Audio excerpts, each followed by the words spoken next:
You probably did a slide on that.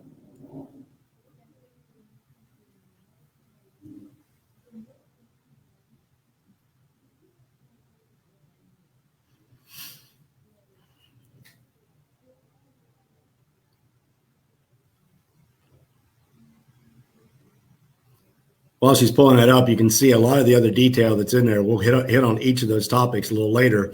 But again, there's the classrooms we did a video of, and here's the cafeteria. So with the cafeteria, you can kind of see each one of those arrows is going to represent where a student will be sitting. Again, properly social distance. We will make sure of that.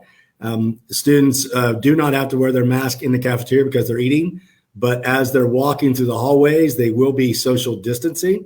They will be wearing their masks in the hallway. They will also be putting their masks on before they leave the cafeteria in that process. So entering and exiting the cafeteria, we will be following the common areas like the hallways expectation that students are wearing their mask and we are practicing social distancing.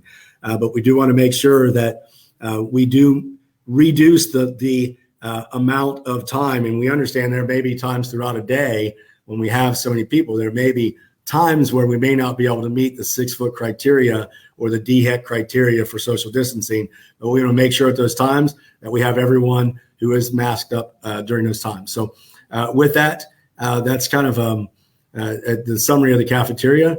Let's move on to some of the other areas that we wanted to focus on. Let's go back to the masks, if we don't mind. I saw a slide on there, Ms. Davidson, I'd like to bring up about the when we were planning on wearing masks.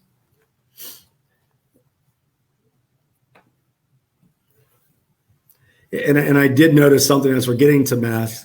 Yeah, masks are for all of us, including myself.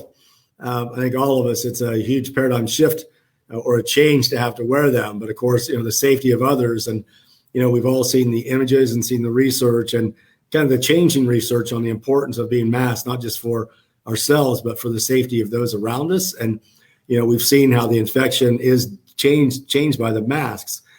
So with that, we want to make sure there are times where students don't have to wear masks at all time. And again, it's a huge change for our teachers that we'll be working on. We focus so much here at Meavers on small group and cooperative learning. It's just going to be a change that we're going to have to go back to kind of some different or more creative ways of doing that kind of from a distance with cooperative learning. And we'll be doing some PD with our teachers on how you do cooperative learning with people being in their own stations to limit the number of times where they have to be masked up and work together at a closer setting. So in the classroom, students won't be masked up unless, again, they go to the teacher area or back and forth. So really, most of the students' day is spent within the classroom. So most students and most of the day really won't have it. Masks really are going to be expected for our students, not expected. They will have to wear masks in common areas, again, for themselves and the safety of others. So as students are transitioning in the hallways, as students are on their way to their special classes, as students are on their way to and from lunch, for arrival dismissal coming in the building, until they get into their space, there will be an expectation for students and staff to be wearing their masks. And again, that can also be shields, but hopefully that limits the number of times that students will have to actually wear the mask. I did see something on there too. Again, I was kind of, while the videos were watching, I was able to kind of look over and see some of the questions. Right now, we are planning